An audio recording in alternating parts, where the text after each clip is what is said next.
to the Inspire Wealth podcast with Prof M, where we dive into the world of real estate investing and wealth building strategies. I'm your host, Mallory Meehan. I'm a real estate professor, attorney, and seasoned investor here to guide you through the ins and outs of creating wealth through real estate. If you're looking to take your real estate knowledge to the next level, don't forget to subscribe to stay up to date with our latest episodes and offerings. Welcome back to another episode of Inspire Wealth. I am your host, Prof M, aka Mallory Meehan, and today I'm joined by Eddie Speed. Eddie, welcome to the show. Thank you. How are you? I'm great. How about yourself? I'm very good. You keeping cool down there in Texas? Well, it's kind of warming up a little bit, you know. It does that. It does that in the late spring, right? Right. Well, that's why us here in Pennsylvania, we're just now seeing the sunshine. So it's a good day for sure. Okay. So Eddie, I want to learn more about you and your unique strategy to investing in real estate. Awesome. Well, it's a long story. I'll give you the fast version of a long trail. How about that? That sounds great. I was 20 years old in 1980, and I met a guy that started talking to me about buying notes, seller finance notes at a discount, right? Interest rates were 18 and 20%. Inflation was really high. And so people were creating notes at a scale that they haven't done that maybe ever in the history of the country, right? And so this note buying thing was really new. And I started with him, and it was kind of an apprenticeship. And 2 years later, I married his daughter, and we moved to Dallas-Fort Worth. And I've now been married to that young lady for almost 43 years. And so it's been quite a journey. That's awesome. Okay, so let's first dive into, can you explain to people what a note actually looks like and what it would mean to purchase a note? Well, first of all, everybody on this call or watching this has been in the note business because everybody's had a dollar bill. That's a note, right? It says this note is legal tender for all debts, public and private. They've either taken a check or they've written a check. That's a note. So a note is a way of constituting, it's what pays off the debt, right? And so you also have a real estate note. And everybody that's bought a house has gone to the title company, and one of the documents you signed was a note, a real estate note, right? And so that is a note that has interest payable over time. Now, it's secured by a mortgage, so we might call it buying mortgages, first mortgages. I buy first mortgages on real estate, but I'm technically buying the note itself. I'm buying the right to receive future payments, plus interest over time. Okay, so that's what a mortgage is, and you don't have to pay the full amount of the loan. In other words, if you went to a check cashing service, and you had $1,000 check, would they give you $1,000 at a check cashing service? No, they're going to give you less than $1,000. Let's say they gave you $900. So you sign over, you endorse the back of your note, you give it to them, and now they give you $900 in cash, and you gave them your $1,000 note, but that is a check, right? So you can buy loans at less than what is owed on the note, but still have the legal right to collect all that's payable on the note. So I'm a discount note buyer. I love that. Okay, so how did you started in the 1980s, and obviously over time interest rates have changed, the markets have changed. So give me some perspective on this note buying business and what people should kind of look out for as to when the best time would be to kind of take advantage of this particular type of strategy. Check yes in the blank. Note buying is good when the banks have troubles. Okay, so when the banks aren't fulfilling the needs of the market, then seller financing fills that void. Right now, we have a gigantic void. Okay, we had a gigantic void in the 80s. We had a gigantic void after 9/11. We had a gigantic void after 2008. So the note business can be good, but when it's great is when there is a void in the market, right? Loan production for traditional loan originators is down 70%. Check yes in the blank. That's good for notes. That's good for us because they're not solving a problem. Right now, rental properties are not very profitable, right? Most rental houses were more profitable in 2018 than they are today, right? Because the house went up in value, but you're not getting paid anything for that additional equity. Now, you had a house, just easy math, okay? I'm not saying this is exactly the math in every market. Just say that you had a house that was worth 100 in 18, and now today it's worth 200. Yahoo! The house went up. How much more rent are you collecting? 20% more rent. How much did your expenses go up? 50%. That's bad math, right? Aren't you? You're a professor. You teach this stuff, right? I do. Yeah. That's bad math, right? But that's what the math is. And so people on that $100,000 house, they used to buy it and they made an 8% cap rate per year, 8% profit before debt service. You could buy it and make 8% of the amount of loan. So if it's a $100,000 house, you make $8,000, right? Now this is before paying your bank, right? But that's called a capitalization rate, right? Now the same house that's worth $200,000 makes a 4 cap. By the way, you're making less profit than you're paying the bank by far. Right. Right? So now all of a sudden, what else can you do? Well, it's not that rentals are bad over time, but there's times that rentals aren't good. So rentals aren't always good or not highest and best use, as an appraiser says, right? Right. Highest and best use today is probably seller financing that property. Instead of making a 4% return per year, you can make a 10 or 12% return per year on the same house, just reallocating what you do with it, right? So if your audience is listening to it and they have a rent house, then I'm saying it's just math, right? I've got a spreadsheet that pretty easily you can plug about 3 or 4 numbers in, and it models it and it says, well, you're making this and you could make this, and so forth and so on. But if somebody hasn't bought a rental property yet and they're like looking for their next, like what is my next thing that I want to do? If you're asking me, 45-year note veteran, would I buy a rent house today or a note? I don't even, there's not even a thought that needs to go through my head. Like 4 cap, 12 cap. Like it's pretty obvious. So let's break this down. Let's say that I haven't yet bought my first rental property and I really want to get into real estate in some capacity. How would I go about looking for a note, or how would that whole process look like if that was an avenue I wanted to explore? That's why I built a school 25 years ago. Because the first thing you need to know is, where would I find a note? How would I evaluate a note? How would I do the due diligence? What due diligence would I do? How do I scale the risk between, if it's a 1 to a 5, a 1 is the lowest risk, a 5 is the highest risk. What number is this note? Is it a 5 risk or is it a 2 risk, right? And so I built a school 25 years ago because I figured out I could do a lot of business with somebody if I first taught them what I had already spent years learning how to do. And so I built Note School, right?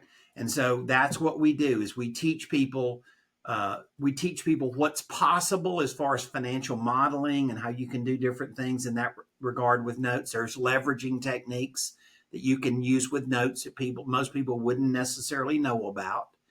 There's evaluation of finding the note. Where do you find it? What's a good note? Where do you find good notes? And all those are things that really are part of the system. In my case, I work with a lot of high volume real estate investors, right? Biggest real estate investor is in your town. I just will almost bet you my best pair of Texas boots is going to be in one of the 3 masterminds I'm in, right? about the top 500 house buyers are in there, and I help them with techniques of how they create their seller financing. In other words, they create notes essentially to my formula, right? That is a lower risk, better underwritten note than they would have otherwise. And then they come to me and they say, Eddie, can you help me liquidate my note? Oh, yeah. Oh, yeah. I got a bunch of students over there that would love to buy a good note. And so that's how I create a circle. Okay. So if I owned a rental property now, what you're saying is instead of having a traditional rental tenant, I could create a seller finance note with somebody who could ultimately become the owner or who would be the owner of the property, and then collecting interest as a payment on a debt that they would owe to me. And then Yep. if I wanted to liquidate that mortgage note, I can then sell it on the open market to somebody else who would buy it at a discount, but I Right. can basically get out of that note. But listen to this. There's a way you could sell it and not have to discount it. Okay. All right. And the way you do that is I've got like an insurance company that'll buy 60 or 70% of your payment. But they won't fund 60 or 70% of the amount of your note. They'll fund 65 or 75% of the amount of your note. They'll buy it more than 100 cents on the dollar. And they're buying a piece of your payment every month. And so you could keep a piece of your payment every month, just like you did with your rent house, with no expenses and no headaches.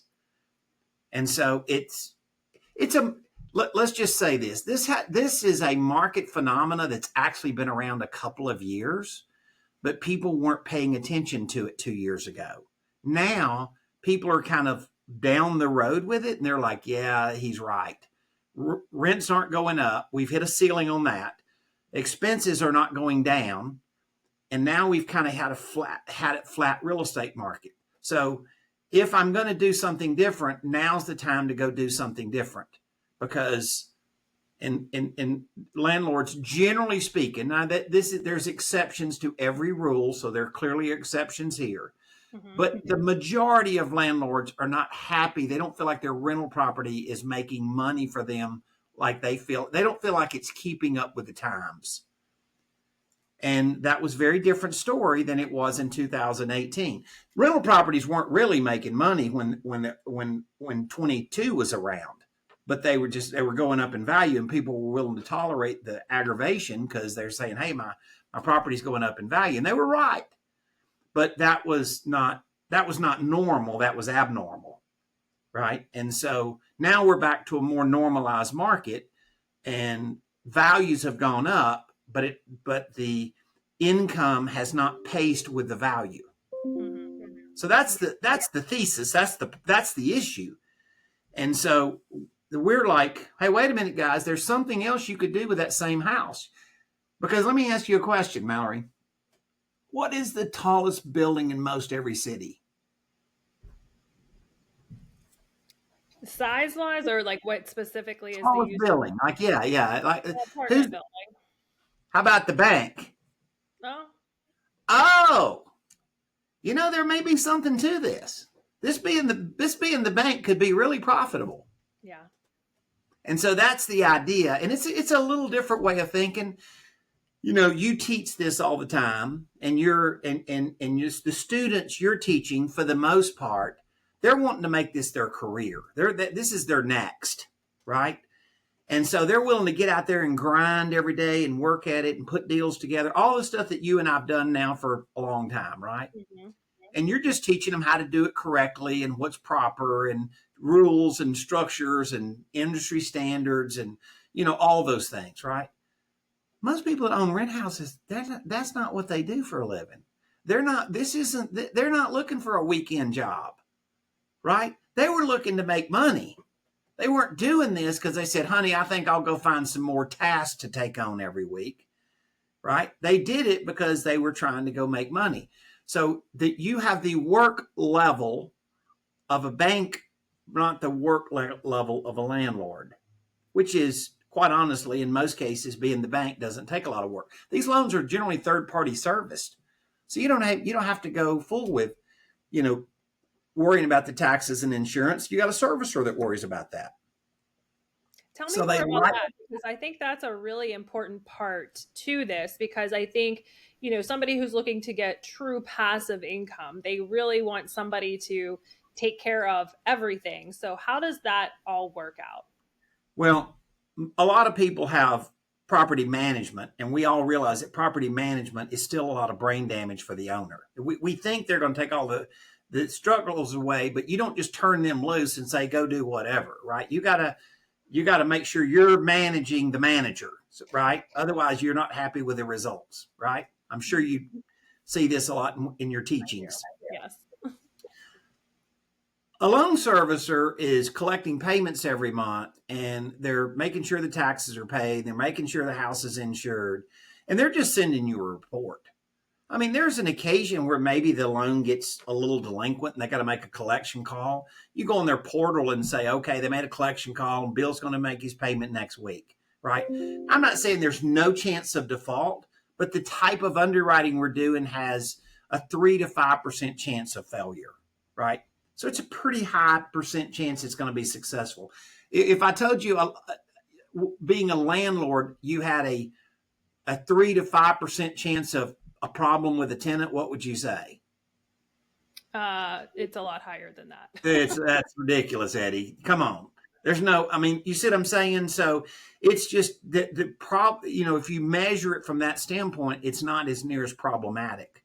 And so that's why people like it. And, and that's on the note school side, we either train real estate investors how to convert their rentals to seller financing, or we train people that have rentals and don't want any more, or they haven't bought their first rental. We teach them the theory of buying notes.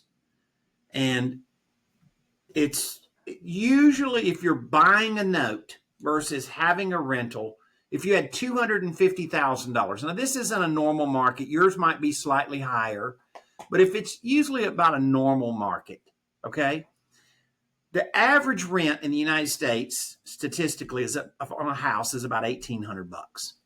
Okay. And so let's just say that $1,800 is a $250,000 house, right? So forget the old 1% rule, Mallory. That's out the window. That doesn't work anymore, right? Mm-hmm. And how much do you net if you have a $250,000 house, $250,000 house that rents for $1,800 a month? You net about 50% before you pay the bank, right? So you're going to net $900. But the average income on $250,000 towards notes is $2,700. Yeah, I mean, that's a huge difference. So, for somebody who is looking at evaluating either buying a rental or buying a note, what is the typical amount that they would need to have liquid to be able to purchase their first note? Great question. Unencumbered, the average note cost about $130,000, right? But there's leveraging techniques that you can use. You can borrow money against a note. You can sell part of the payments of a note. You can do various things that you use leveraging techniques, right? And so that's part of what Note School is very good at teaching, is like, how have we, I bought 50,000 seller finance notes. You're not going to believe this, but here's a shocker. I didn't fund 50,000 notes out of my back pocket. So I had to learn leveraging techniques, things that were common in the industry, common for mortgage banking, not necessarily common for the guy walking down the street. So I teach these techniques of what we've done through the years, various things to create a leveraging model. And so when you say, how much money do you need? Then it would be, well, you probably need $130,000 in cash, unless you're able to apply some leveraging techniques. And then you don't need so much money. Now, when we're talking leverage techniques, are you talking about bringing in potential partners? Are you talking about buying portions of these notes and having like a share of it, or what exactly are you referring to as far as leverage? Well, first of all, generally speaking, I'm going to take a small guy and keep him away from securities problems. Okay, so you can do something that's a securities issue. And if you've got your big boy britches on and you have 1,000 notes, then the securities, regulated model could make sense. But there are techniques that we've done for decades that don't necessarily mean that I have a partnership or I'm doing that kind of thing. And on the surface, it can sound like it until you understand how it's papered. Okay. So I'm going to give you an example. I got my little drawing pencil here, right? We're going to say that's a stream of payments over 20 years. Okay. Mm-hmm. 20 year, that bar represents just a timeline of call it $1,000 a month. So I buy that for $85,000. It's $100,000 owed, but I buy it for $85,000. So I buy it at a discount. Okay. Mm-hmm. Then I come in and find a passive investor, like a guy that probably had a rent house and he doesn't want any more. His wife's going to divorce him if he does, blah, blah, blah, that deal, right? That's very common. That's not hard to find that guy. And we show people how to do that. But then you sell off 12 years of payments for $84,000. And now you have $1,000 invested and you own 8 years of that note. That's 96 months. So $1,000 gets you 96,000 back. That's called a partial. Now I've been doing that for over 4 decades. So we've been through the securities attorneys and the servicers and all of that stuff, right? You have to do it the right way, but we've built our retirement for my wife and I and our whole lineage. We've built that using that strategy over and over and over. So now my Roth IRA account can take $1,000 and own the back 8 years of that note. What's the yield on that? It's enough. Pretty good, yeah. So did you do it so that you own the back end of these notes, but now if you buy enough of them, that portion of the notes are going to start being paid out when you reach retirement, and you can kind Right. of collect that? And in reality, and Mallory, they pay off early, and it gets into a little deeper. That's why we have a little master class, because people need to see this, then they see this, and then it makes sense. But once again, I guess the biggest thing when you start down the road and we start helping people, we start out with the biggest thing of all, which is what's possible. Mm-hmm. Right. And then, so once again, I've been doing it for a long time. So we don't keep doing the same thing over and over if it's too risky. So we've learned to manage the risk, evaluate the risk, manage the risk. And then the next thing is can you do creative? So when people say creative financing, sometimes that can be taken in a bad text, right?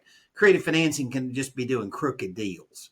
But then there's creative financing, which is creatively structuring the deal in ways that are not necessarily common. And in that, I'm fairly sure we're gonna get an A on our report card. Mm-hmm. I love We're that. pretty good. We've been doing it a long time. We think about it all the time. We've tried this. And some of the things that I've tried, it's like I tell people, like, after you've done 50 deals, you know more than you did when you did only one. Mm-hmm. Then you get to 500, and then you get to 5,000, and then 50,000 deals later, we've seen a lot. We're like the old insurance company thing, right? We know a little bit because we've seen a little bit, right? Yeah, for sure. And so we have figured out that that's where that most people that come learn about notes, that most people leave there and they go, I had no idea. That's what they tell us. Obviously, I think that would be the common thread, because like you're saying, creative doesn't necessarily mean bad. It just means not the norm. And, things that people can do that are structured in a way that allow them to potentially make more money than they would in what we would call the traditional way. Yeah. So if I were a student in your note-taking class, give me some background on that. So what does that process look like? What would I be going through? How would the course be structured? And what would the ultimate goal of the ending of the course be? So the first thing that we do, usually it starts out with something like this. So I do a lot of podcasts or interviews, or I'm on a stage somewhere, and I'm just kind of doing what we did today. And somebody goes like, "Wow, that's interesting," right? So you've got to do something that people, think is the one thing that you can be the most seasoned with me. I will never say something on an interview like this that I can't ultimately prove. So what I'm saying is doable. And then all of a sudden, the next step is, okay, show me some examples of what's possible. And that's why, we do like a webinar, and and then we put it on the screen and we show them. It's virtual, but we show them the math and we walk through it, and they're like, oh, boom, I can see it. And we say that's show them the money, because that's really the truth. That's why I would be interested, or you or anybody else. Can you make money doing this? Is it easier than owning just traditional real estate? Like, that's the question, right? Yeah. And so we do that, and then we move from there and say, okay, do you like this? And they're like, yeah, I like it. I'm like, okay, well, you want to come to a class? So we'll come out and hang out for a couple of days, and we just keep taking it deeper. We keep answering more questions. We keep showing them more about how they can do it. We keep showing. By then, we can then help them evaluate some resources they probably hadn't thought about, like how could they raise some money? What does that look like and stuff? And so then if they like that, then we've got a long-term coaching program, and we hold their hand and help them, point them to some deals, help them evaluate the deals, show them all this stuff, show them different ways that they can do these leveraging strategies that I discussed, just things that we've figured out over time to make them very efficient. We like the self-directed retirement account model, and we've done that a lot. So I teach for a lot of companies like that do that. Mm-hmm. And so we can take somebody from kindergarten to graduate school, right? Not everybody goes to graduate school. Not everybody needs to, but some people do. And, our customer on the training side is, I train a lot of high-end realtors, right? I train a lot of dentists. I train a lot of business owners, right? People generally that make pretty good money. They either are concerned about growing wealth, or they're concerned about retirement, and they don't feel like they're going where they don't think they're where they need to be. And then the other thing is they want we have people that say, hey man, just give me the ESPN version. I don't want to watch 4 football games on Sunday. Just give me the ESPN version. Mm-hmm. So they want their time back. That's generally what we see as to people doing it. They show up, they could be literally, I'm not killing Mallory, they could be a college professor on real estate investing or real estate, all the way to somebody that's a dentist and says, I owned a rent house 5 years ago and sold it, and that's not my thing. Okay. Yeah. Awesome. Okay, so Eddie, one of the things that I like to do before we kind of wrap up are ask all my guests, what books would you recommend somebody who is maybe looking to get into the note buying business or evaluating this? What books would you recommend that they kind of look into?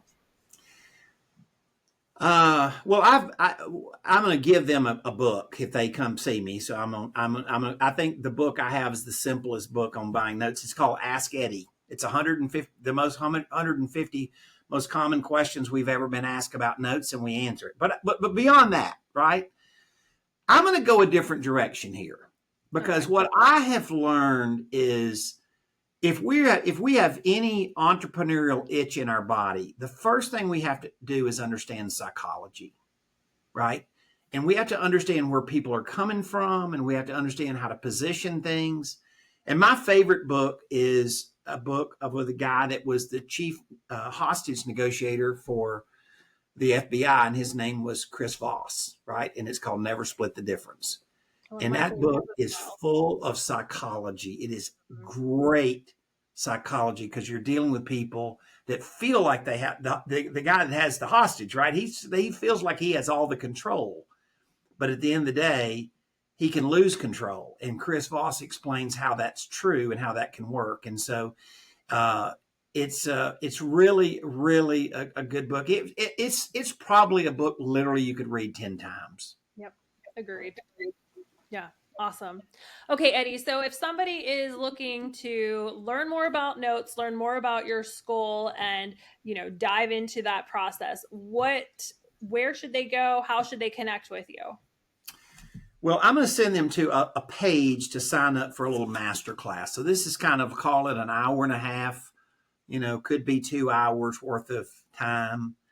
And in that time, we're going to put a real compression of time in and show you some of the concepts that I've mentioned today, some actual real examples and how they work. So it's noteschool.com/inspire wealth, right?